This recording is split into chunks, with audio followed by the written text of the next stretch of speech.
जय हिंद दोस्तों। तो इस वीडियो में हम लोग प्रश्नावली 2.4 का अध्ययन करेंगे। हमारा पहला क्वेश्चन है, बताइए कि निम्नलिखित बहुपदों में से किस बहुपद का एक गुणनखंड x+1 है। अर्थात यहाँ पर आपको बहुपद दिए गए हैं और आपको बताना है इन सभी बहुपदों में से किस बहुपद का जो गुणनखंड है वो x+1 है। तो सबसे पहले हम ये समझेंगे कि गुणनखंड ज्ञात कैसे किया जाता है, या फिर हम पहचानेंगे कैसे कि ये गुणनखंड है। तो आइए पहले हम इसे समझते हैं। तो सबसे पहले हम भाग विधि का उपयोग करेंगे और हम उससे ये समझेंगे कि कोई संख्या अगर किसी संख्या का गुणनखंड है तो हम उसे हल कैसे करेंगे या फिर पहचानेंगे कैसे। तो देखिए, अगर आपको कोई संख्या, मान लीजिए वो संख्या 4 दी गई है, 4 दी गई है और कोई संख्या 8 दी गई है, तो आपसे ये पूछे कि क्या 4 8 का गुणनखंड है, तो आप क्या करते हैं, भाग विधि से इसे भाग देते हैं और ये 2 बार में हमारा पूरी तरह से कट गया, अर्थात शेषफल हमारा 0 आ गया। तो आप यहाँ से समझने योग्य बात यह है कि अगर शेषफल 0 आ गया भाग देने पर, तब आप ये कहेंगे कि जो 4 है वो 8 का गुणनखंड है।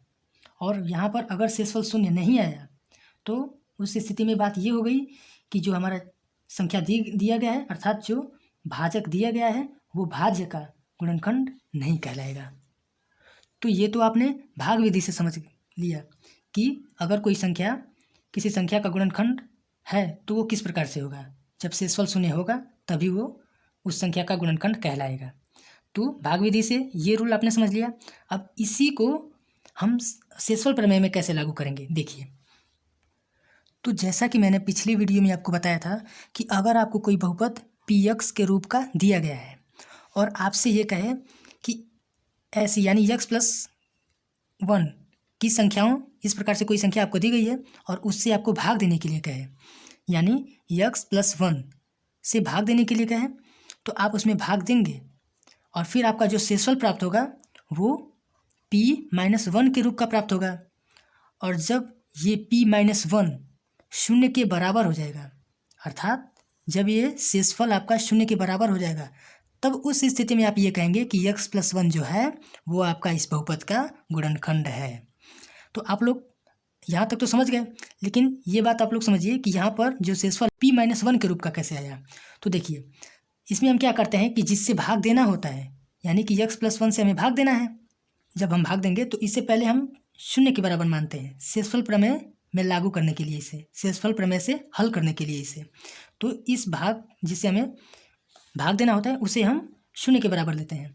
तो 0 के बराबर लेंगे तो यहाँ पर x का मान हमें -1 प्राप्त हो गया। अर्थात आप ये कह सकते हैं कि जहाँ पर x है वहाँ पर हम -1 रखेंगे। तो यहाँ पर x है, यहाँ पर हम -1 रखेंगे और फिर उसे सॉल्व करेंगे तो जो आपका शेषफल प्राप्त होगा वो p-1 के रूप का होगा। यहाँ पर हमने बेसिकली क्या किया, x का मान -1 रख दिया तो हमें शेषफल p-1 प्राप्त हो गया। और वहीं जब px का मान 0 हो जाएगा तब आप ये कह सकते हैं कि x+1 px का गुणनखंड है। अब हम क्वेश्चन को सॉल्व करते हैं, फिर आपको अच्छी तरह से समझ में आ जाएगा। पहला क्वेश्चन है हमारा, x³ + x² + x+1, और हमें भाग किससे देना होता है, यहाँ पर दिया गया है आपको क्वेश्चन में x+1 से। तो आपने क्या सीखा था पिछले वीडियो में कि जिससे भाग देना होता है उसे हम 0 के बराबर मानते हैं, तो यहाँ से x का मान -1 प्राप्त हो जाएगा। और इस बहुपद को आप सबसे पहले px के बराबर मान लीजिए।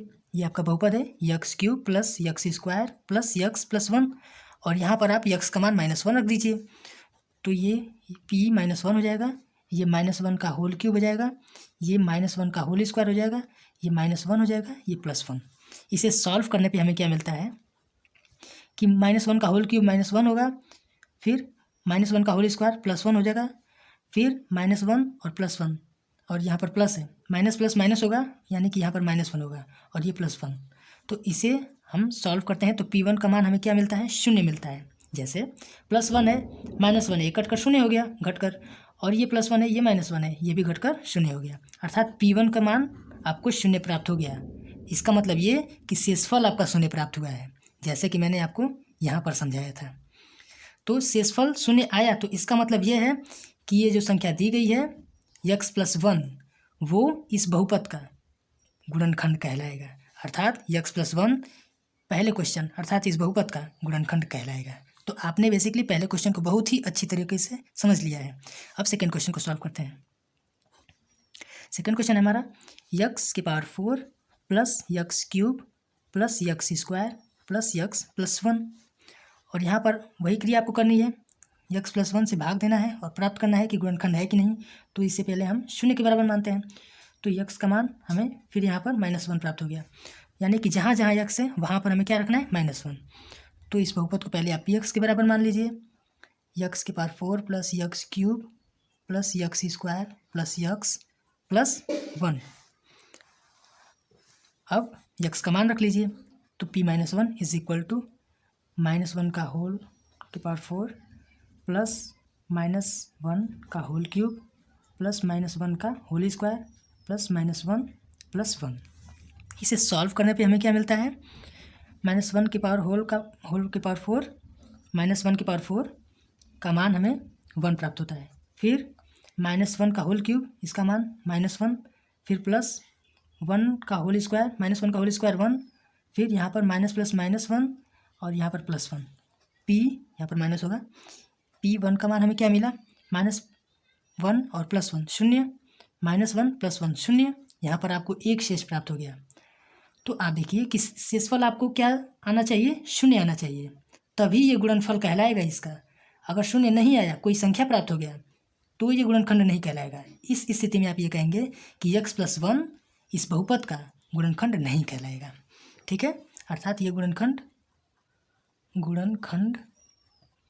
नहीं है, यहाँ पर गुणनखंड था। तीसरा क्वेश्चन है हमारा जो कि बहुपद है px is equal to x की पावर 4 प्लस 3x की power whole cube plus 3x square plus x plus 1। अब इसे भी आपको क्या करना है कि x + 1 का क्या यह गुणनखंड है, क्या x + 1 इसका गुणनखंड है, ये आपको ज्ञात करना है। तो इसे हम 0 के बराबर मानते हैं, फिर x का मान हमें -1 प्राप्त हो गया। यहाँ पर भी वही क्रिया करेंगे कि जहाँ जहाँ x है वहाँ पर -1 रखेंगे, तो p ये -1 हो जाएगा इज इक्वल टू ये -1 का होल की पावर 4 हो जाएगा, फिर प्लस ये यहाँ पर 3 है और -1 का होल क्यूब हो जाएगा, फिर प्लस 3 -1 का होल स्क्वायर हो जाएगा प्लस -1 प्लस 1। अब इसे सॉल्व करते हैं, यहाँ पर p-1 का मान हमें क्या मिलता है, अर्थात शेषफल क्या मिलता है, -1 की पावर 4 का मान 1 होगा, फिर यहाँ पर -1 का होल क्यूब -1 और यहाँ पर 3 का गुणा, यानी 3 का गुणा जब एक में करेंगे तो वो हमें प्राप्त होगा 3, फिर 1 -1 का होल स्क्वायर 1 होगा और 3 का गुणा इसमें करेंगे तो ये भी 3 प्राप्त होगा। यहाँ पर माइनस है और ये प्लस है, माइनस प्लस -1 फिर +1, तो यहाँ पर -3 + 3 0, -1 और +1 0, यहाँ पर भी आपको शेषफल क्या मिल गया, 1 मिल गया, अर्थात p-1 का मान हमें 1 मिला। तो आप ये कह सकते हैं कि शेषफल 1 मिला हमें, और जब शेषफल 1 मिला तो गुणनखंड नहीं कहलाएगा। इसके लिए गुणनखंड के लिए क्या जरूरी है कि शेषफल जो है वो आपका 0 आना चाहिए। शेषफल जो हमारा है वो 0 आया नहीं, तो आप ये कह सकते हैं कि गुणनखंड ये भी नहीं है, अर्थात x + 1 इस बहुपद का गुणनखंड नहीं है। तो आप लोग इसे समझ गए। अब हम चौथे क्वेश्चन को समझते हैं। चौथा क्वेश्चन है हमारा x³ माइनस, जो कि ये px के बराबर है, इसे आप लोग ध्यान देंगे, फिर -x², फिर -2 + √2, फिर x का गुणा है इसमें, फिर प्लस √2, और इसमें भी आपको वही क्रिया करनी है कि x + 1 से भाग देना है और बताना है कि क्या इस बहुपद का ये गुणनखंड है कि नहीं। तो इसे हम 0 के बराबर मानते हैं, x का मान हमें यहाँ से -1 प्राप्त हो गया, अर्थात जहाँ पर x है वहाँ पर हम -1 प्राप्त लिखेंगे। तो लिखते हैं इसे, यहाँ पर -1 हो जाएगा, फिर ये -1 का होल क्यूब हो जाएगा, फिर ये -1 का होल स्क्वायर हो जाएगा, फिर ये -2 + √2 और यहाँ पर -1 फिर प्लस √2। तो इसे सॉल्व करते हैं, यहाँ पर -1 का होल क्यूब -1 होगा, यहाँ पर -1 का होल स्क्वायर +1 होगा, फिर माइनस का गुणा करेंगे तो फिर -1 हो जाएगा, फिर यहाँ पर हम गुणा कर लेते हैं कि -1 यहाँ पर गुणा करते हैं, पहले इसे गुणा कर लेते हैं, -1 का गुणा जब 2 में करेंगे तो यहाँ पर -2 प्राप्त होगा, और फिर उसी -2 में माइनस से गुणा करेंगे तो यहाँ पर +2 प्राप्त होगा। अर्थात आप ये कह सकते हैं कि माइनस और ये माइनस प्लस हो जाएगा, ये माइनस माइनस का गुणा होगा तो प्लस हो जाएगा। तो इतने गुणा कराएंगे इन संख्याओं का तो सभी संख्याओं का जो मान है वो प्लस में आएगा। तो यहाँ पर भी +√2 हो जाएगा, फिर यहाँ पर +√2 आ गया। तो यहाँ पर आप देखिए कि -1 और -1 जो P1 का मान हमें प्राप्त हो गया, -1 2 हो गया, -2, ठीक है। और ये +2 और ये √2 और √2 +2√2 हो जाएगा जुड़कर। यहाँ पर आपका मान 0 हो जाएगा, -2 +2। तो P1 का मान हमें क्या मिला, अर्थात शेषफल क्या मिला, 2√2 मिला। तो इस स्थिति में आप क्या कहेंगे, इस स्थिति में भी आप यही कहेंगे कि x+1 वो इस बहुपद का गुणनखंड नहीं है, क्योंकि शेषफल हमारा 0 नहीं आया। तो आई होप आप लोग समझ गए होंगे पहले क्वेश्चन को भली भांति। अब हम दूसरे क्वेश्चन को सॉल्व करते हैं। दूसरा क्वेश्चन है हमारा, गुणनखंड प्रमेय लागू करके बताइए कि निम्नलिखित स्थितियों में से प्रत्येक स्थिति में gx px का एक गुणनखंड है। तो इसमें भी बेसिकली आपको वही क्रिया करनी है जो आपने ऊपर किया, बस क्वेश्चन को थोड़ा सा घुमा दिया है, ठीक है। तो पहला क्वेश्चन है हमारा जो कि बहुपद है, दिया गया है आपको 2x² क्यूब है यहाँ पर, फिर प्लस x² - 2x - 1 और इसमें आपको भाग देना है, यानी gx का मान आपको दे रखा है x+1। तो यहाँ से आप x+1 का मान 0 मान लीजिए, x+1 को 0 मानेंगे तो यहाँ से आपको x का मान -1 प्राप्त होगा। तो अर्थात जहाँ पर x है वहाँ पर आप -1 रखेंगे, तो ये p-1 हो जाएगा इक्वल टू यहाँ पर 2 - 1 का होल क्यूब हो जाएगा, प्लस यहाँ पर -1 का होल स्क्वायर हो जाएगा, फिर -2 - 1 - 1।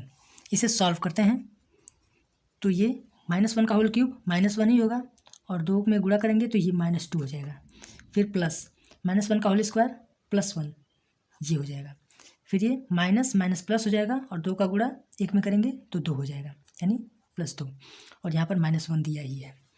तो यहाँ पर देखिए कि ये +2 है, ये -2 है, ये घटकर 0 हो जाएगा, यहाँ पर +1 है, ये -1 है, ये भी घटकर 0 हो जाएगा। तो आपको P1 अर्थात शेषफल क्या मिला, 0 मिला। और जहाँ शेषफल 0 मिलेगा तो आप ये कहेंगे कि x+1 वो इस बहुपद का गुणनखंड है। अब हमारा दूसरा क्वेश्चन है जो कि बहुपद हमें दे रखा है x³ + 3x² + 3x + 1 और gx का मान हमें दे रखा है x+2। तो हमें क्या करना है कि gx के बराबर हमें x+2 दे रखा है, तो x+2 के बराबर हमें 0 रखना है और यहाँ से x का मान -2 प्राप्त हो गया। तो अब हम क्या करेंगे कि जहाँ पर x है वहाँ पर हम -2 रख लेते हैं, तो ये p-2 हो जाएगा इक्वल टू ये -2 का होल क्यूब हो जाएगा प्लस 3 × -2 का होल स्क्वायर प्लस 3 × -2 + 1। अब इसे सॉल्व कर लेते हैं हम, तो p-2 का मान हमें क्या मिला, 2 का होल क्यूब, 2 दूना के 4 दूना के 8 होगा और ये माइनस रहेगा इसमें, अर्थात आप माइनस इसे 8 लिख सकते हैं। फिर आप देखिए -2 का होल स्क्वायर 4 हो जाएगा और 4 × 12 प्लस का 12, ये माइनस जो है प्लस बन चुका है। फिर यहाँ पर देखिए 3 दूना के यहाँ पर 6 होगा और ये प्लस माइनस होगा, तो ये 6 हो गया और +1 हमें दे रखा है। अब देखिए आप p-2 का मान हमें क्या मिलता है, यहाँ से 8 × 6 = 14 जो कि -14 है, -14 और इसे आप -14 लिख सकते हैं, फिर +12 यहाँ पर +1। तो आप इसे 12 और 1 जोड़ेंगे तो बेसिकली हम यहाँ पर 13 लिख सकते हैं, डायरेक्ट हम 13 लिख देते हैं, ठीक है। अब आप यहाँ पर देखिए, यहाँ पर बड़ी संख्या 13 है और इस 13 में से जब -14 घटाएंगे तो -1 प्राप्त होगा। तो P2 का मान हमें क्या मिला, -1 और शेषफल आपका क्या आना चाहिए, 0 आना चाहिए, तभी आपका ये गुणनखंड कहलाएगा, वरना गुणनखंड नहीं कहलाएगा। तो यहाँ पर शेषफल हमारा 1 प्राप्त हो गया है, अर्थात आप ये कह सकते हैं कि यहाँ पर गुणनखंड नहीं है, गुणनखंड नहीं है। फिर तीसरे क्वेश्चन को सॉल्व करते हैं। तीसरा क्वेश्चन है हमारा px = x³ - 4x² + x + 6 जी एक्स का मान हमें दे रखा है एक्स माइनस 3। यहाँ पर इस जी एक्स को हम शून्य के बराबर मानेंगे, अर्थात यहाँ पर शून्य रखेंगे तो एक्स का मान हमें मिलेगा क्या 3, अर्थात जहाँ जहाँ पर एक्स है वहाँ पर हम 3 रखेंगे तो यहाँ P3 हो जाएगा इज इक्वल टू यहाँ पर 3 का होल क्यूब हो जाएगा, यहाँ पर 4 3 का होल स्क्वायर हो जाएगा, फिर यहाँ पर प्लस 3 हो जाएगा प्लस 6 हो जाएगा। इसे सॉल्व करते हैं तो 3 का होल क्यूब 3 3 के 9 3 27 हो जाएगा, यहाँ पर माइनस 3 3 के 9 और 9 चौक को 36, यहाँ पर माइनस 36 हो जाएगा, फिर ये प्लस 3 ये प्लस 6। अब इसे P3 का मान निकालना है हमें।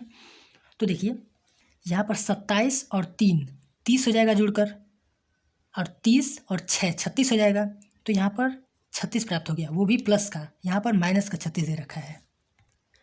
तो फिर देखिए यहाँ पर हमें P3 का मान क्या मिला, शून्य मिला, क्योंकि ये माइनस का 36 है, यहाँ पर प्लस का 36 है, घटकर शून्य हो जाएगा। तो इस स्थिति में आप क्या कहेंगे कि जब शून्य हो गया अर्थात x माइनस 3 वो इस बहुपद का गुणनखंड है, अर्थात हाँ यहाँ पर आप लिख सकते हैं गुणनखंड है। तो इस तरह से आपने दूसरे क्वेश्चन को पूरी तरह से सॉल्व कर लिया है। अब हम लोग तीसरे क्वेश्चन को सॉल्व करेंगे। तो बेसिकली हमारा तीसरा क्वेश्चन है k का मान ज्ञात कीजिए जबकि निम्नलिखित स्थितियों में से प्रत्येक स्थिति में x माइनस 1 px अर्थात बहुपद का एक गुणनखंड है।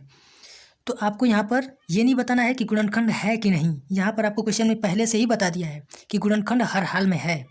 तो यहाँ पर आपको क्या करना है कि k का मान ज्ञात करना है, ठीक है, अर्थात ये कि आप x माइनस 1 को शून्य के बराबर मान लेंगे और उसके बाद x का मान निकाल लेंगे और x का मान हम यहाँ पर रख लेंगे तो k का मान हमें निकल जाएगा, और k का मान जब हम यहाँ पर रखेंगे, ठीक है, तो ये बहुपद जो हमारा शून्य हो जाएगा, और शून्य होने का मतलब ये कि ये जो संख्या दे रखी है x माइनस 1 वो इस बहुपद का गुणनखंड कहलाएगा। तो बेसिकली आपको यही करना है, गुणनखंड ही आपको हर हाल में बताना है कि गुणनखंड ये है, और किस तरह से है इसे देखते हैं। तीसरे का Px is equal to x square plus x plus k, और हमें दे रखा है x माइनस 1 और इसे हम शून्य के बराबर मानते हैं। फिर यहाँ से x का मान आपको 1 प्राप्त होगा, तो 1 हम बेसिकली कहाँ रखेंगे, इस बहुपद में रखेंगे, अर्थात x का मान हम 1 यहाँ बहुपद में रखते हैं। तो यहाँ पर 1 का होल स्क्वायर हो जाएगा, फिर ये 1 हो जाएगा, फिर ये प्लस k हो जाएगा। तो P1 का मान हमें क्या मिला, यहाँ पर 1 का होल स्क्वायर 1 और ये 1 2 हो जाएगा, 2 प्लस k। और यहाँ पर आपको क्वेश्चन में दे रखा है कि गुणनखंड ये है, हर हाल में गुणनखंड है। तो गुणनखंड होने के लिए हमने क्या बताया था कि जो शेषफल है वो शून्य होना चाहिए, अर्थात ये हमारा शेषफल ही है, और ये शून्य होना चाहिए, अर्थात 2k का मान जो है वो शून्य होना चाहिए। तो यहाँ से आपको k का मान मिल सकता है, k का मान -2, जब 2 को पक्षांतर करेंगे तो -2 प्राप्त होगा। तो -2 यहाँ पर प्राप्त हो गया। इसका मतलब ये है कि जब आप इस बहुपद में k का मान -2 रखेंगे तो ये संख्या इस बहुपद का गुणनखंड कहलाएगा, ठीक है ना, आप समझ गए होंगे। आपको k का मान पता नहीं था, आपने k का मान यहाँ पर ज्ञात कर लिया। अब इसे हम प्रूफ करके दिखा दें। देखिए p माइनस 1 सॉरी यहाँ पर 1 था इज इक्वल टू, तो x का मान हमें 1 प्राप्त था, तो ये 1 का होल स्क्वायर 1 ही हो जाएगा, फिर ये प्लस 1 जो कि हम यहाँ पर मान रखे हैं 1। अब k का मान आपको पता ही है -2 रख लेते हैं, तो हमें शेषफल यही तो प्राप्त हो रहा है +1। P1 का मान यहाँ पर 1 1 2 हो जाएगा और -2 ये घटकर शून्य हो गया।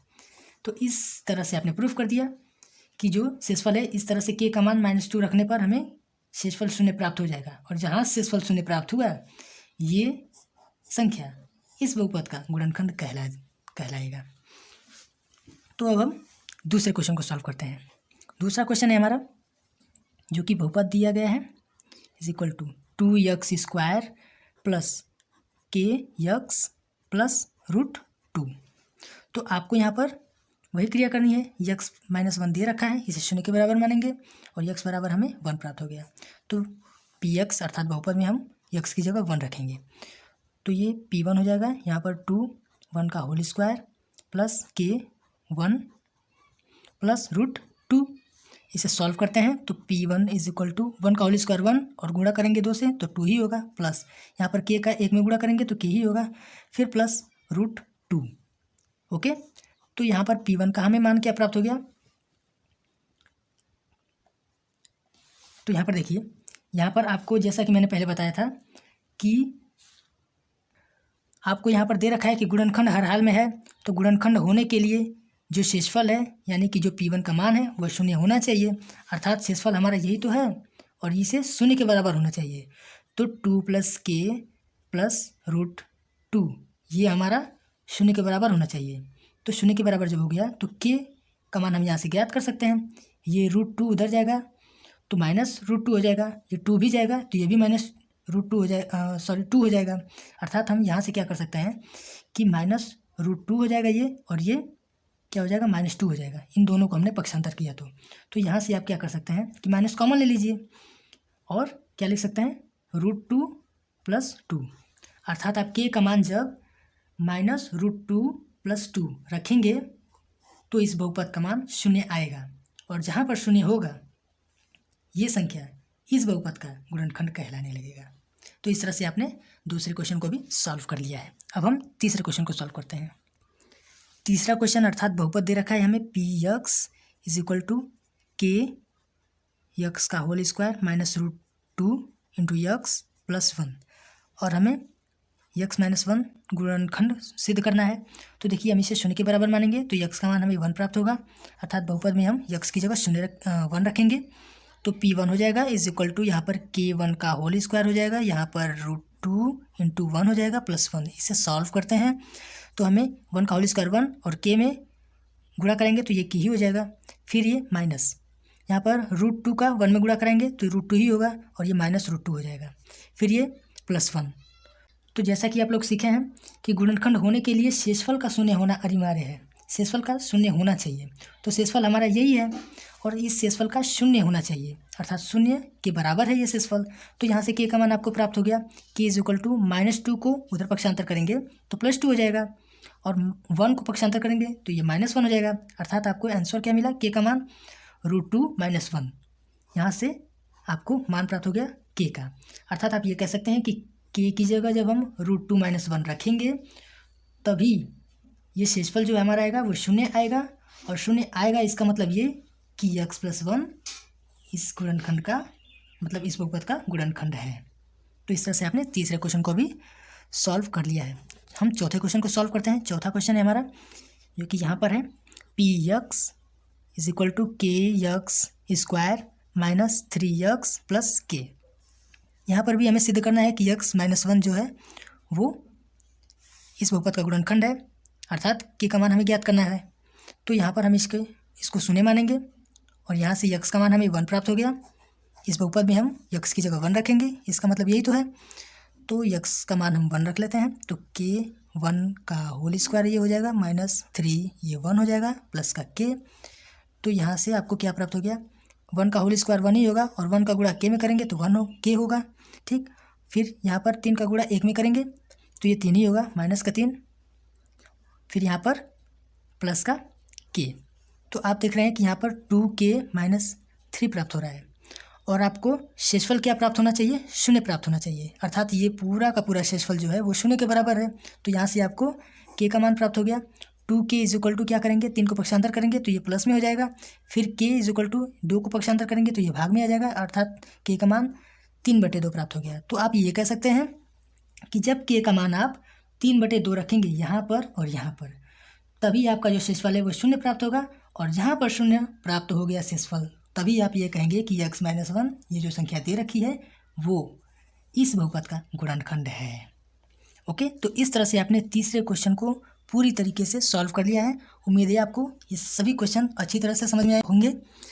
तो मिलते हैं नेक्स्ट वीडियो में, और उस वीडियो में हम लोग चौथे और पाँचवें क्वेश्चन को सॉल्व करेंगे। तब तक के लिए जय हिंद।